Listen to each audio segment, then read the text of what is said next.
Olá, pessoal, sejam bem-vindos! Antes de a gente mergulhar no assunto de hoje, já sabe, né? Deixa aquela curtida, se inscreve no canal e ativa o sininho para não perder nada. Bom, hoje a gente vai analisar um dos temas mais quentes e, olha, mais importantes da tecnologia: os desafios éticos da inteligência artificial. A IA já está por toda parte, decidindo desde quem consegue um emprego até como funciona o nosso sistema de justiça. Por isso, entender a ética por trás dela, bom, é mais crucial do que nunca. E para começar, essa frase da nossa análise resume tudo perfeitamente. A discussão mudou de patamar. Não é mais sobre se a gente deve se preocupar com a ética na IA, mas sim sobre como a gente faz isso na prática. Como é que a gente garante que essa tecnologia incrível que estamos construindo realmente trabalhe a nosso favor? A nossa jornada hoje vai passar por 5 pontos principais. A gente começa entendendo a raiz do problema, o tal do viés. Depois, vamos ver os impactos disso no mundo real. Vamos falar um pouco sobre privacidade. E aí sim, a gente parte para explorar as soluções e os desafios que, olha, não são poucos. Então, vamos direto ao que interessa. O que é exatamente esse tal de viés algorítmico? E mais importante, de onde ele surge? Muita gente ainda acha que algoritmos são pura matemática, totalmente neutros. Mas a realidade? A realidade é bem mais complexa. A definição formal é essa aí. E presta atenção nas palavras sistemáticos e repetíveis. Não estamos falando de uma falha qualquer, um bug que acontece uma vez e pronto. Não, é um problema estrutural, com raízes bem profundas em como esses sistemas são pensados e principalmente com que tipo de dados eles aprendem. E aqui tá a metáfora que ajuda a gente a entender tudo. A IA não cria preconceito do zero. Primeiro, ela funciona como um espelho. Ela olha para o nosso mundo, para os nossos dados e reflete todos os preconceitos que já existem na sociedade. E depois, ela pega esse reflexo e liga um megafone, amplificando esses mesmos preconceitos numa velocidade e numa escala que um ser humano sozinho jamais conseguiria fazer. É assustador. Basicamente, o viés pode entrar na receita em 3 momentos. Primeiro, nos próprios ingredientes, ou seja, nos dados históricos que a gente usa, que já vêm carregados com as injustiças do passado. Segundo, no próprio modo de preparo, no design do algoritmo, quando se fazem escolhas técnicas que podem favorecer um grupo em detrimento de outro. E por fim, quando o prato já está pronto, a nossa interação com os resultados pode reforçar ainda mais o problema, criando um ciclo vicioso. Ok, mas tudo isso pode soar um pouco abstrato, né?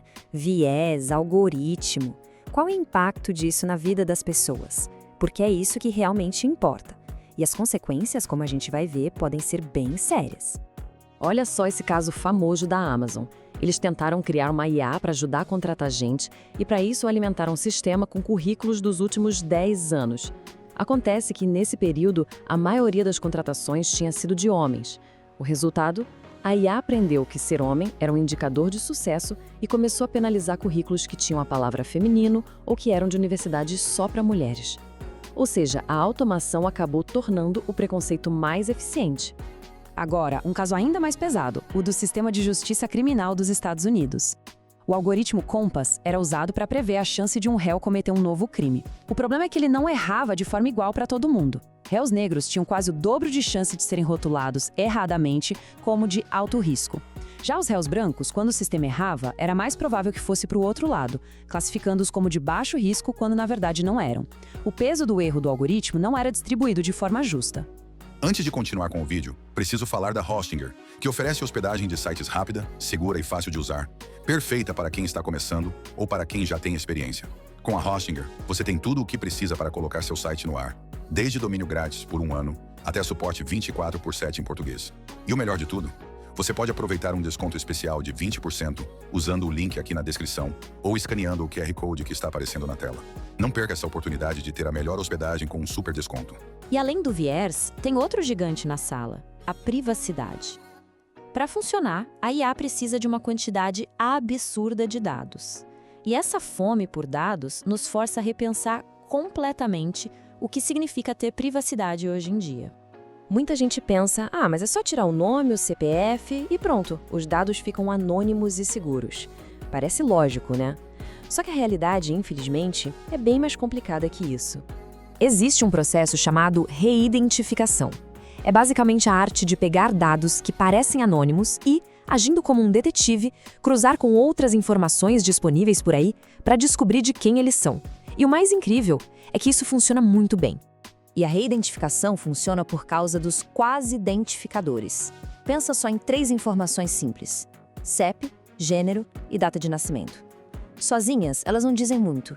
Mas quando a gente junta as 3, elas se tornam quase uma impressão digital, sendo suficientes para identificar de forma única a grande maioria das pessoas. E se liga nesse número, porque ele é de cair o queixo. Um estudo que a gente analisou mostrou que 99,98% dos americanos poderiam ser identificados em qualquer base de dados supostamente anônima, usando apenas 15 informações demográficas. Na prática, isso quer dizer que a ideia de uma anonimização perfeita e para sempre é, em grande parte, uma ilusão. Bom, diante de problemas tão gigantescos como o viés e a perda de privacidade, a pergunta é: e agora? O que a gente pode fazer? Como se constrói uma IA em que dê para confiar? A resposta parece estar numa combinação de melhores tecnologias e boas regulações. E os governos já estão se mexendo. A gente vê aqui 3 exemplos importantes: a nossa LGPD no Brasil, o GDPR na Europa e o mais novo de todos, o AI Act, também europeu. O interessante é ver a evolução. A LGPD e o GDPR focam muito na proteção dos dados. Já o AI Act dá um passo além e começa a regular os sistemas de IA como se fossem produtos, com diferentes níveis de risco. E a tecnologia, que é parte do problema, também pode ser parte da solução. Do lado técnico, estão surgindo ideias muito boas. O FEMO, por exemplo, tenta ensinar justiça para o algoritmo, colocando isso direto no código. A privacidade diferencial é uma técnica que adiciona um tipo de ruído aos dados para embaralhar as coisas e proteger a identidade das pessoas. E a aprendizagem federada é uma abordagem genial que treina a IA nos nossos próprios aparelhos, como no celular, sem precisar mandar nossos dados pessoais para um servidor central. Mas, mesmo com todas essas soluções, construir uma IA ética não é como seguir uma receita de bolo. Não existe uma fórmula mágica. Na verdade, é um processo constante de fazer escolhas difíceis e aceitar certos compromissos. E esse é o X da questão, o que muitos chamam de trilema da IA. É a ideia de que é muito, muito difícil, às vezes até impossível, ter ao mesmo tempo máxima precisão, máxima justiça e máxima privacidade. Geralmente, para ganhar de um lado, a gente precisa ceder um pouco do outro. Por exemplo, para garantir que um modelo seja justo com todo mundo, talvez a gente tenha que aceitar que ele não seja o mais preciso possível no geral. É uma escolha complicada. O que é mais importante naquele contexto específico? A mesma coisa acontece entre precisão e privacidade. Quanto mais a gente protege os dados, colocando ruído neles, por exemplo, menos informação útil sobra para o algoritmo aprender e ser super preciso. De novo, uma escolha a ser feita. E para fechar, tem esse aqui que é quase um paradoxo. Para a gente saber se uma IA está sendo justa com diferentes grupos de pessoas, a gente precisa ter acesso justamente aos dados sensíveis sobre esses grupos. Ou seja, para checar a justiça, a gente precisa arriscar a privacidade. É uma sinuca de bico. E isso tudo nos leva a uma reflexão final. Talvez a meta não seja chegar a uma solução perfeita, um sistema 100% ético e sem falhas. Talvez a verdadeira responsabilidade em IA não seja um destino final, mas sim uma prática. Um processo contínuo de ficar de olho, de debater, de ajustar e de melhorar sempre. Não é uma caixinha para ser marcada como feito, mas um trabalho que nunca termina.